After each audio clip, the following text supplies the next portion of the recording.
Chapter 6. "Excuse me?" Sydney guessed. Had she heard him right?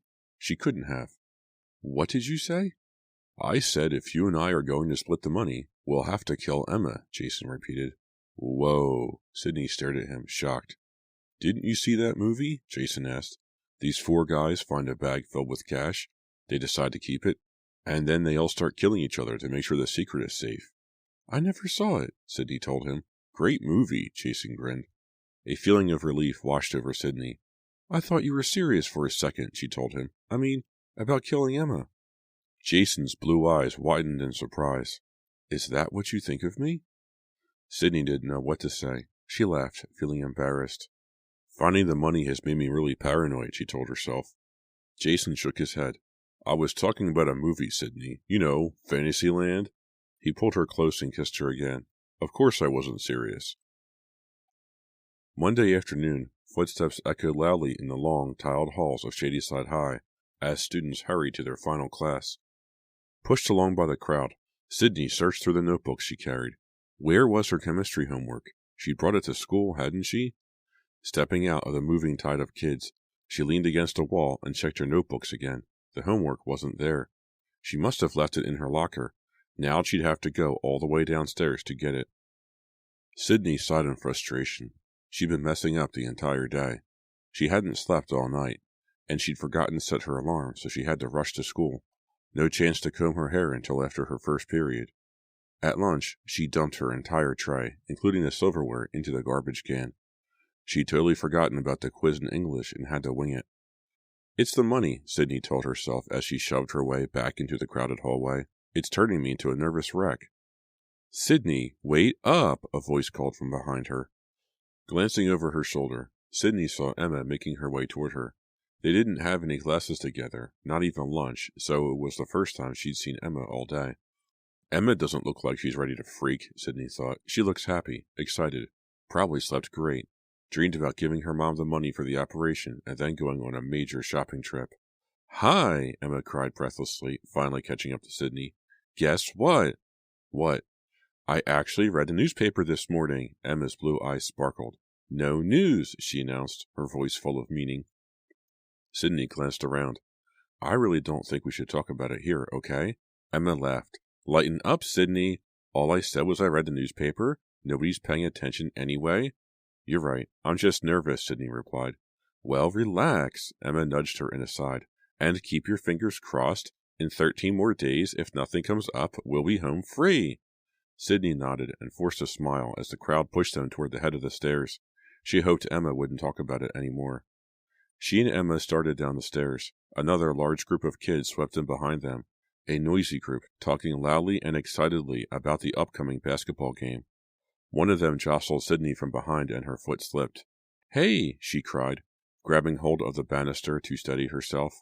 Another wild burst of laughter erupted, and then a piercing scream rang out. Sydney turned to her left, just in time to see Emma's arms flail out. Her hands grabbed at nothing but air. "She's falling," Sydney realized. Clinging to the banister with one hand, Sydney threw out her free arm to catch her friend. Too late. With a terrified scream, Emma shot forward like a diver and tumbled headfirst down the steep concrete stairs. "Emma!" Sydney cried. Emma hit the middle steps with a sickening thud, then bumped and rolled all the way to the bottom. Students starting up the stairs jumped aside, crying out in surprise. Emma landed in a heap at their feet. "Emma!" Sydney called. In a panic, she started down, but someone blocked her way. Then someone else bumped her from the side, slamming her hard against the banister. Gasping, she glanced up at the top of the stairs. Jason stood there, staring down, not at Sydney, at Emma.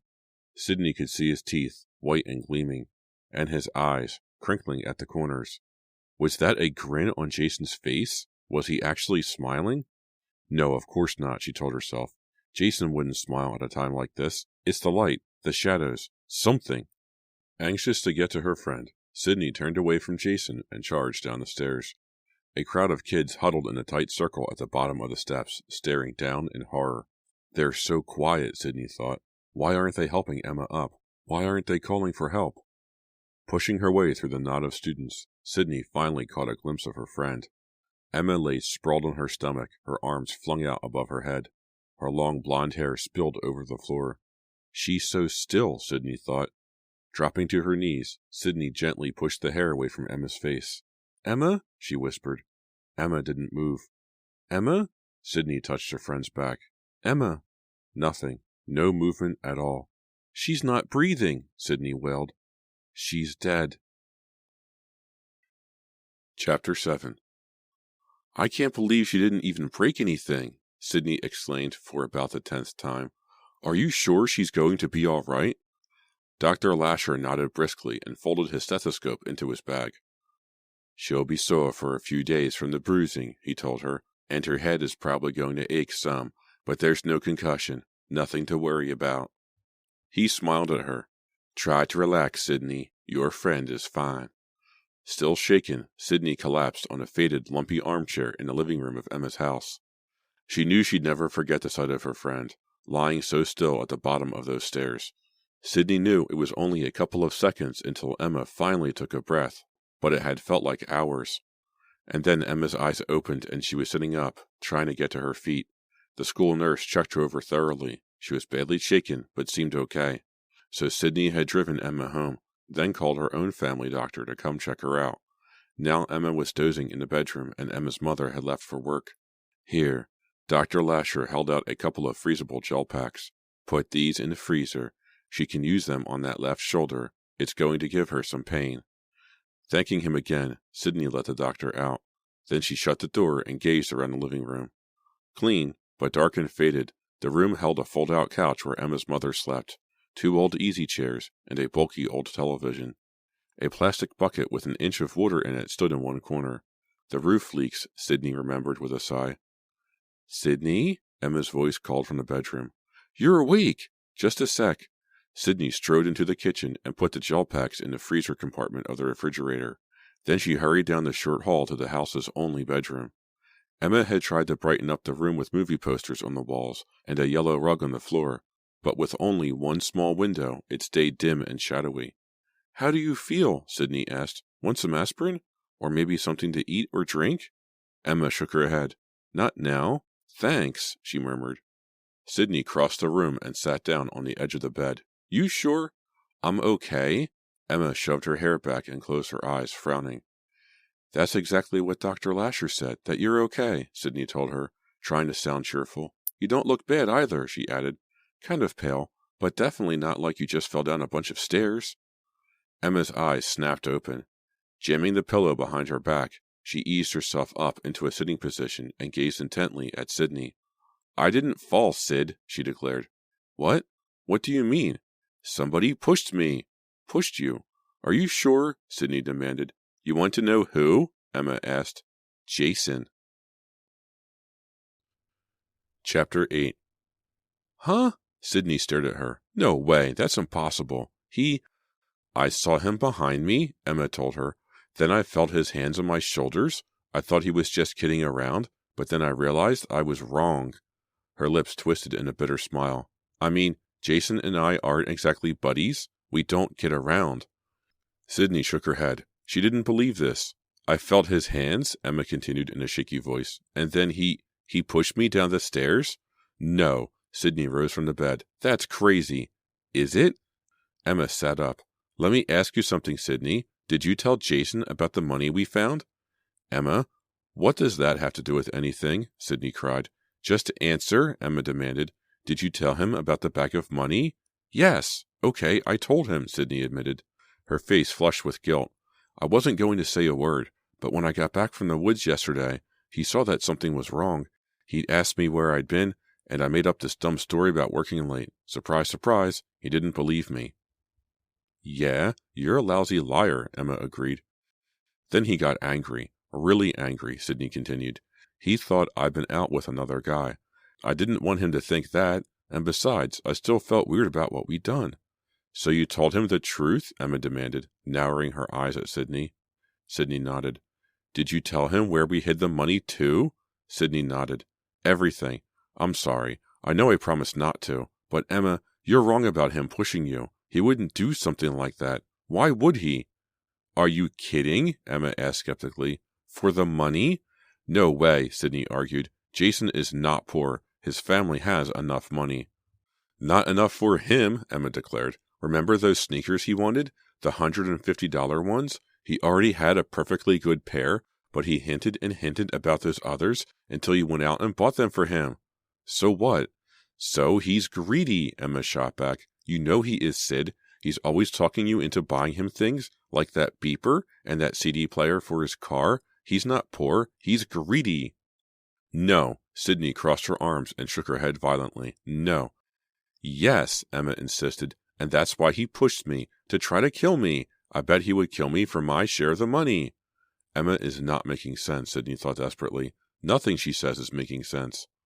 Emma, listen, you just fell down a steep stairway, a cement one. You must have hit your head harder than the doctor says, because you're not thinking clearly. What you said about Jason is totally crazy. Emma's eyes flashed, but she didn't reply. Sydney turned and gazed out the window. The beat-up old VW that Emma's uncle had given her stood on a narrow strip of gravel at the side of the house. As Sydney stared at it, an image of Jason crept into her mind. Jason, as he stood at the top of the school stairs only a couple of hours before, his eyes, crinkled at the corners, gazing down at Emma, his teeth bared in a grin, the same strange grin Sydney had seen last night when he talked about killing Emma. But was he just talking about a movie? Sydney thought. He said he was kidding. But was he kidding? She wondered with a shiver. Did Jason really try to kill Emma? Chapter 9. Frowning, Sydney hurried through the hallway at school the next morning. She didn't have much time. The bell between classes would ring in another minute. She had to talk to him now, had to find out why he stood there with a grin on his face while Emma crashed to the bottom of the stairs. Emma is so sure he pushed her, Sydney thought. Is she wrong, or did Jason really try to kill her for her share of the money? Sydney shuddered. She wished she'd never found that stupid money. She'd hardly slept for 2 nights worrying about it, and now she had to confront her boyfriend and find out if he tried to kill somebody because of it. As Sydney rounded the corner, the bell rang. She planted herself across the hall from the computer lab and eyed the students as they started to pour through the door. Jason was the third one out. He kept his head down as he stuffed some papers into his backpack and started to join the flow of kids in the hallway. "Jason!" Sydney called. His head snapped up. His eyes searched the hall. When he spotted her, he smiled. Sydney swallowed dryly. That couldn't be a killer smile, she thought. It couldn't. "Hey, Sydney." Zipping his pack, Jason threaded his way across the crowded hall and joined her. "What's up?" "I have to talk to you," she told him. "I tried to call you last night, but nobody was home." "Yeah, we went to my sister's house for dinner." Jason took her hand and pulled her into step beside him. "We can talk on the way to English. What's up?" Sydney took a shaky breath. "It's about Emma." Jason's eyes flashed. "What about her?"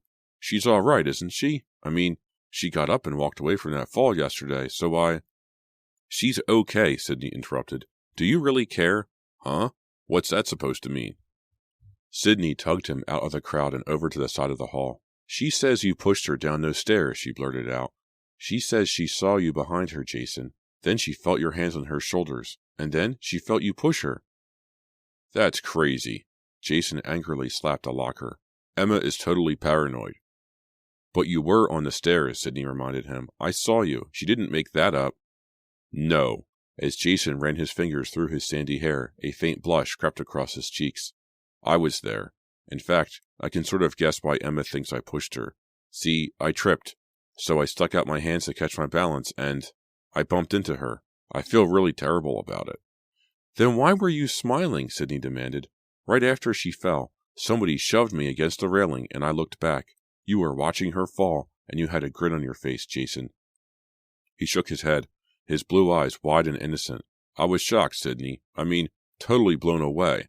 I tried to yell, but I couldn't make a sound. My whole face sort of froze. Maybe I looked like I was smiling, but I wasn't." Sydney gazed at him for a moment, then slumped against the bank of lockers. The whole thing had been an accident, she realized in relief. "Jason, I'm sorry," she murmured.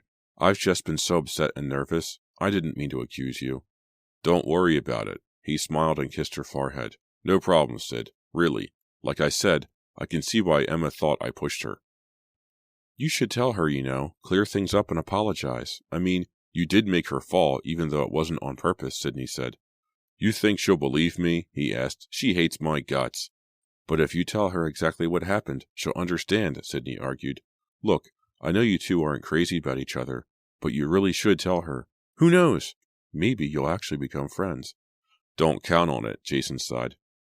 He fiddled with the zipper on his backpack for a second. Then he shrugged. You're right. I should tell her what happened. Good. He grinned. I'll try to make it up to her. She's been complaining about that junky car of hers, so I'll see what I can do to get it running better, and I'll do it for free. How's that? Great. Sydney threw her arms around his neck and gave him another kiss. Thanks, Jason. Jason hurried off to his English class. Sydney breathed another sigh of relief. Emma made a mistake, that's all, she told herself. Jason would never try to kill someone for money. Later that afternoon, Sydney sat on her bed studying for a history test and snacking on taco chips. As she stuck her hand into the bag for another chip, her bedside phone rang. Hello? You'll never guess what happened, Emma announced. Sydney licked the salt from her fingers. Tell me. Jason just left my house, and my car is actually purring like a kitten? No kidding. That's great, Sydney smiled to herself. Jason had come through. Yeah, and guess what else? Emma asked. He didn't charge me for it. Plus, he explained to me how he tripped on the stairs and bumped into me, and that's why I fell. She laughed. I couldn't believe it. The guy actually felt guilty. Of course he did, Sydney declared. He told me about it at school today. He feels really terrible.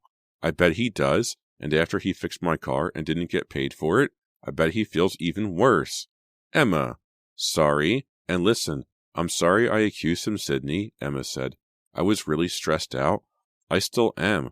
That bruise on my shoulder is the color of an eggplant, and I keep getting headaches. Dr. Lasher said you might, Sydney replied. It's good you stayed home from school today. Maybe you'll feel better tomorrow.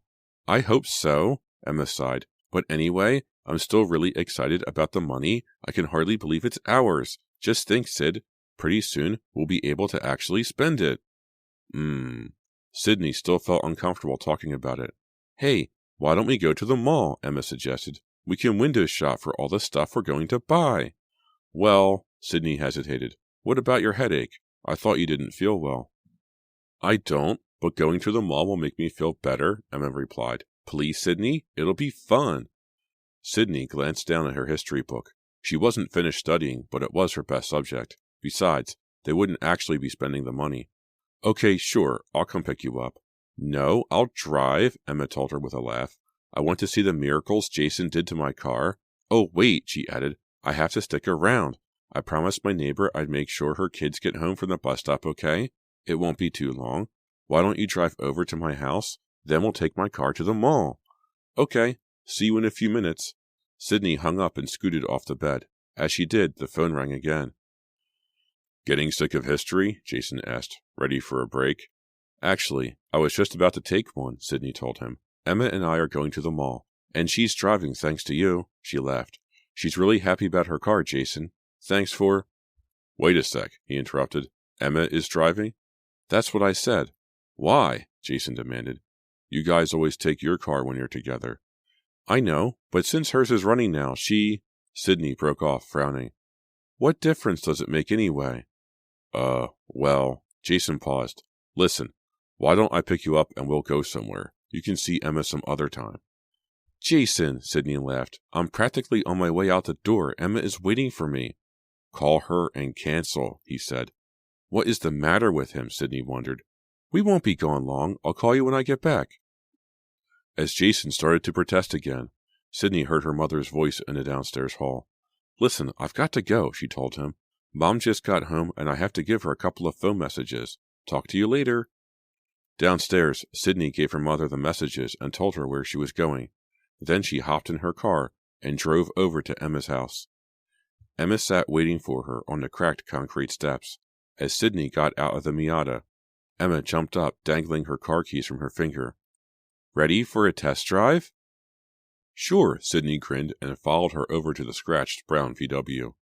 It doesn't look any better, Emma told her as they slid into the front seat. But it sounds fantastic. Listen. Emma turned the key and the motor roared to life. Laughing excitedly, she put it in gear and pulled onto the road.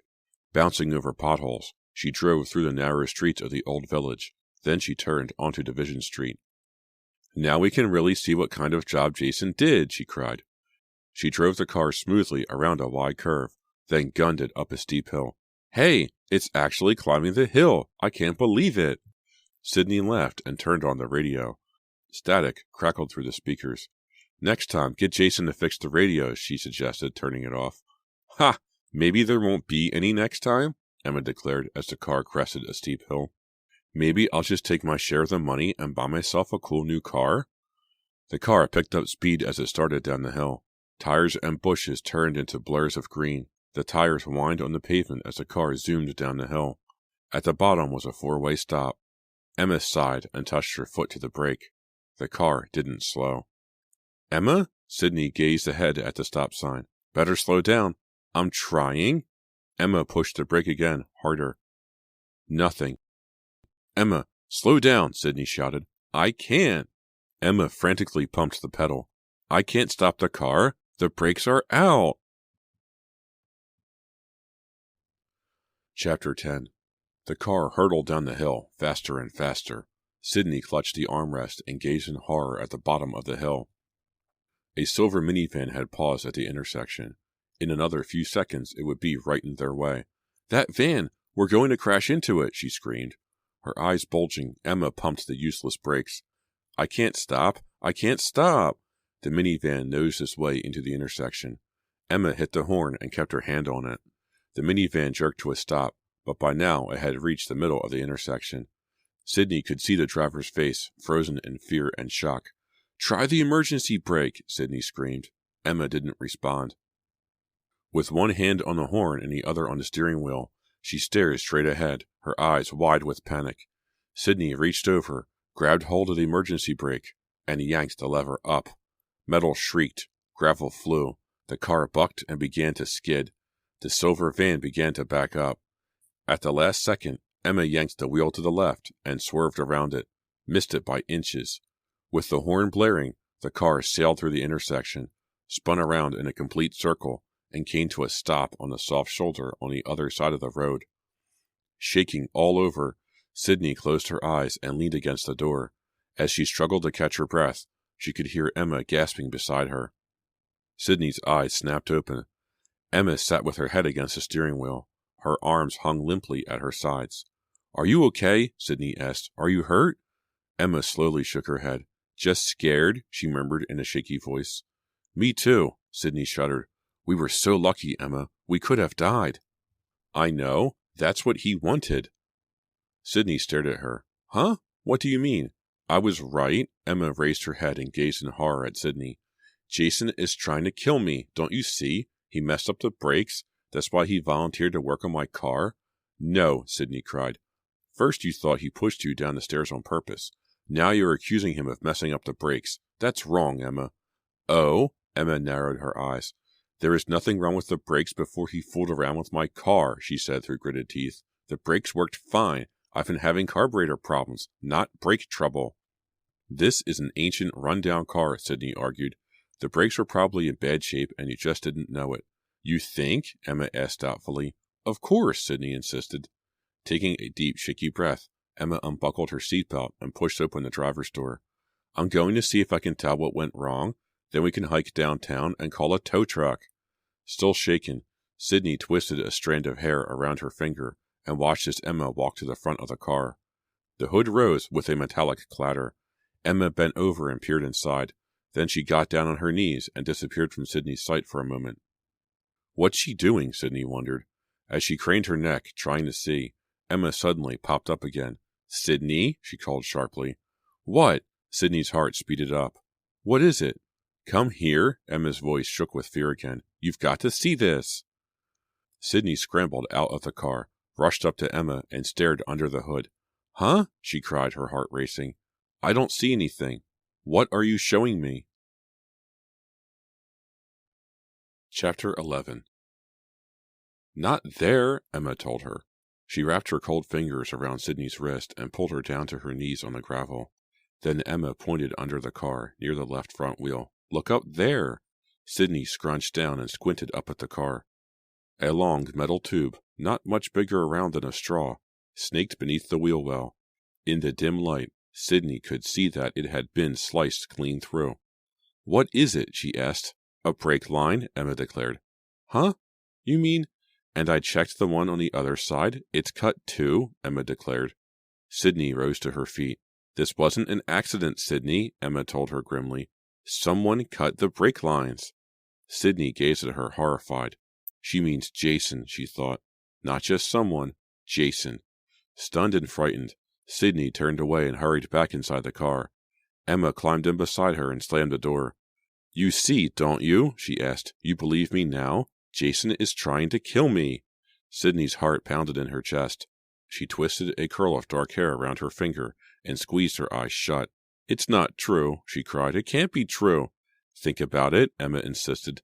"We find a pile of money, you tell Jason about it, then he conveniently bumps into me and knocks me down the stairs, so he fixes my car to make up for it."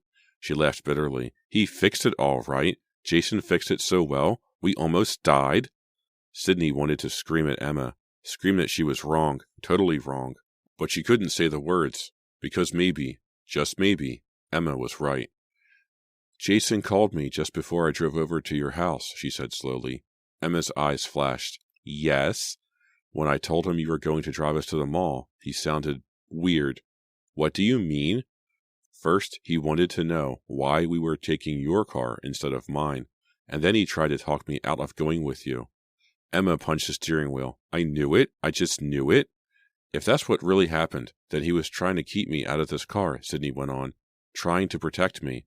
Emma laughed bitterly. "Don't kid yourself, Sid.